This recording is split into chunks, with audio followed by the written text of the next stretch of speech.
ကဲပြောချင်တာလေးပြန်ဖတ်ပြမယ်နော်ထောက်ကိုင်းမှာရှောက်လေရင်နဲ့ကိုချင်းချင်းမလို့မင်္ဂလာပါမြန်မာပဲမလားလို့နှုတ်ဆက်တာဟုတ်တယ်မြန်မာမဟုတ်ဘူးကျမကမွန်ဆိုပြီးပြန်ပြောလို့တဲ့အဲ့တော့မြန်မာနိုင်ငံသားလို့မပြောချင်ဘူးဆိုရင်မြန်မာနိုင်ငံသားအဖြစ်ကစွန့်လို့ခုနကပြောတဲ့နိုင်ငံသားမှာမေးလိုက်တယ်ဟေးမြန်မာလားလို့မေးလိုက်တယ်မဟုတ်ဘူးကျမကမွန်မာလို့ခုနကပြန်ပြောတယ်နော်ဆိုတော့မြန်မာလားဆိုမွန်မာလို့ပြန်ပြောတဲ့ခါကျတော့မြန်မာလားဆိုတာကျမတို့ကမြန်မာနိုင်ငံသားလားလို့ကျမတို့ကပြောတာမြန်မာစကားပြောတဲ့မြန်မာနိုင်ငံသား citizen ကိုပြောတာ citizen ကိုပြောတာနော်ကျမတို့ဆိုလို့ရှိရင်ကျမတို့နိုင်ငံတွေဘယ်နိုင်ငံကိုပဲဝင်ကျမတို့ကဖောင်နေဖြစ်ရတယ်မဟုတ်လားဖောင်နေဖြစ်ရတယ်ကတ်တီဖြစ်ရတယ်ဆိုရင်ဘာလို့ဖြစ်လဲ citizen ညမှာဘာဖြစ်လဲမွန် citizen လို့ဖြစ်လားကျမတို့ဆိုကရင် citizen လို့ဖြစ်လို့ရလားကချင် citizen လို့ဖြစ်လို့ရလားမရဘူးနော် citizen ညမှာဘာဖြစ်ရလဲကျမတို့ worldwide ကျမတို့ကခရီးထွက်ကြပြီဆိုလို့ရှိရင်အဲ့ဒီနိုင်ငံတွေသက်ဆိုင်ရာနိုင်ငံတွေက arrival ကတ်တွေဖြည့်ပြီဆိုရင်ကျမတို့ဘာလို့ဖြစ်ရလဲ citizen ညမှာဟဲ့ငါတော့ကရင်မလို့ငါတော့ကရင် citizen ကရင်လို့ဖြစ်လို့ရလားအဲ့ဆိုအဲ့နိုင်ငံလက်ခံပါလားဘာလို့ဖြစ်ရလဲမြန်မာလို့ပဲဖြစ်ရတယ်မြန်မာနိုင်ငံသားမလို့အဲ့တော့ဗမာနဲ့မြန်မာနဲ့ကိုမသေးခွဲဘူးဖြစ်နေတာကရင်တိုင်းရင်းသားမြန်မာနိုင်ငံသားကရင်လူမျိုးမြန်မာနိုင်ငံသားကချင်လူမျိုးမြန်မာနိုင်ငံသားကယားလူမျိုးမြန်မာနိုင်ငံသားမြန်မာဆိုတာကနိုင်ငံကိုကိုစားပြုတာ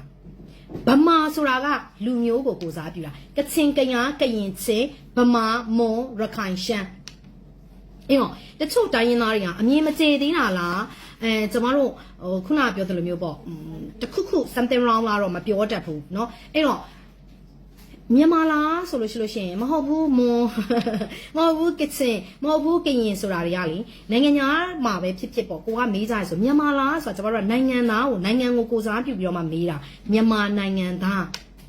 လူမျိုးကိုကိုစားပြုတာဒီကျမကတော့မြန်မာနိုင်ငံသားပါကချင်လူမျိုးဖြစ်ပါတယ်ကျမကတော့မြန်မာနိုင်ငံသားကရင်လူမျိုးဖြစ်ပါတယ်အခုကျမကရင်မလို့ကျမအခုထိုင်းကိုသွားတဲ့အချိန်မှာကျမဖြစ်ရပြီเนาะထိုင်းမှာဖြစ်ရပြီဆိုတော့ကျမတို့အခုဆိုရင်ဒါကြိုပြီးတော့မှစင်ကာပူတို့ထိုင်းတို့သွားပြီးတော့မှကျမတို့သွားရင်ကတ်တွေဖြစ်ရတယ်အဲ့ကြလို့ရှိလို့ရှိရင်ဘယ်လိုဖြစ်ရလဲကရင်လို့ဖြစ်လိုက်လို့ရလား citizen နေရာမှာလေကျမကရင်မလို့ကျမ citizen နေရာမှာဖြစ်တဲ့နေရာမှာကျမကရင်ဆိုရင်ကျမ accepted ဖြစ်မလားဘယ်ဖြစ်မလဲနိုင်ငံကိုစားပြုတဲ့ဟာကိုပဲသုံးလုံးရတယ်နိုင်ငံမြန်မာနိုင်ငံသားအဲ့တော့မြန်မာနိုင်ငံသားလို့မပြောချင်ဘူးဆိုရင်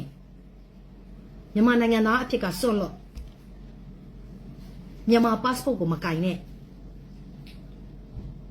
ဟုတ်လားအဲ့တော့ကျမတို့ကအမေရိကန်မှာနေတယ်အမေရိကန်နိုင်ငံသားဖြစ်သွားပြီဘာပဲဖြစ်ရလဲမြန်မာပဲဖြစ်ရတယ်citizen American citizen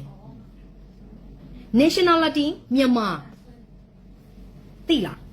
အဲ့တော့လူမျိုးကိုမပြောက်သွားပါနဲ့မြန်မာလို့ပြောရတာမရှက်ပါနဲ့ဘာဖြစ်လို့လဲမြန်မာစကားပြောတယ်တိုင်းရင်းသားကျမတို့လည်းတိုင်းရင်းသားပဲဒီလိုပြောလို့ကျမအောင်ဗမာလူမျိုးကြီးွာတာဗမာလို့ပါမပြောနဲ့ကျမတို့လည်းကရင်เนาะကျမတို့လည်းမြန်မာနိုင်ငံသားကရင်လူမျိုး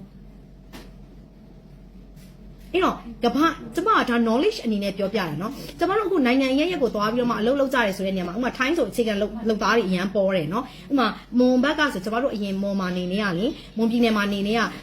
ရှမ်းပြည်တက်တယ်ဆိုတော့သူတို့ကယူရီးယားကိုသွားပြီးအလုပ်လုပ်တာကိုပြောတာเนาะမွန်အများစုဆိုယူရီးယားမှာအများကြီးရှိတယ်အဲ့တော့သူတို့ကမေးတယ်ဆိုလို့ရှိရင်သူကမွန်လို့ပဲသူကဒီစားပြောကြတာပေါ့เนาะဒါပေမဲ့နိုင်ငံသားတွေမြန်မာနိုင်ငံသားဖြစ်ပါတယ်နော်အဲ့တော့ citizen ဆိုတဲ့နေရာမှာမြန်မာနိုင်ငံသားအဲ့တော့ကျမတို့ကတိုင်းပြည်တစ်ခုခုမှာကဲမွန်လူမျိုးကပဲဖြစ်ဖြစ်ကရင်လူမျိုးကပဲဖြစ်ဖြစ်နော်ကျမနိုင်ငံတစ်ခုခုရောက်သွားတယ်ဆိုပါစို့ကျမနိုင်ငံတစ်ခုခုရောက်သွားကျမနိုင်ငံတစ်ခုခုမှာပြဿနာတက်တယ်ဆိုပါစို့အကျယ်တဝင်းပေါ်ပြကြတယ်ဆိုပါစို့ကျမကရင်လူမျိုး Elmonten လို့ပြောမှာလားမြန်မာ citizen မြန်မာနိုင်ငံသား Elmonten လို့ပြောမှာလားကရင်နိုင်ငံသား Elmonten လို့ပြောမှာလားမြန်မာနိုင်ငံသား Elmonten လို့ပြောမှာလားမြန်မာနိုင်ငံသားလို့ပဲဖော်ပြမှာဘာဖြစ်လို့လဲဆိုတော့ country ဒီမြန်မာဖြစ်တဲ့အတွက်ကြောင့်မလို့ဒီ country ကနေပေါက်ပွားလာတဲ့ဒီ country ကနေပြီးတော့မှကြီးပြင်းလာတဲ့ဒီ country ကနေပြီးတော့မှpassport ကိုကင်ထားတဲ့သူတွေဒီအကုန်လုံးမြန်မာ citizen ပဲဖြစ်တယ်ဘာတိုင်းရင်းသားပဲဖြစ်ဖြစ်တိုင်းရင်းသားဆိုတာကကချင်ကယားကရင်ချင်းဗမာမွန်ရခိုင်ရှမ်းစတဲ့တိုင်းရင်းသားဒီ မျိုးနယ်စုအကြီးပေါ့အများကြီးရှိသေးတာပေါ့နော်အဲ့တော့အဲ့ဒီမျိုးနယ်စုအကြီးကြီးတွေနဲ့ဖွဲ့စည်းထားတဲ့ပြည်ထောင်စုမြန်မာနိုင်ငံဖြစ်တယ်ကရင်နိုင်ငံရဲ့လို့မရှိပါဘူးမွန်နိုင်ငံရဲ့လို့ရှိလို့လားကချင်နိုင်ငံရောရှိလားချင်းနိုင်ငံရောရှိလားမရှိပါဘူးเนาะအဲ့လိုခွဲခြားပြောလို့မရ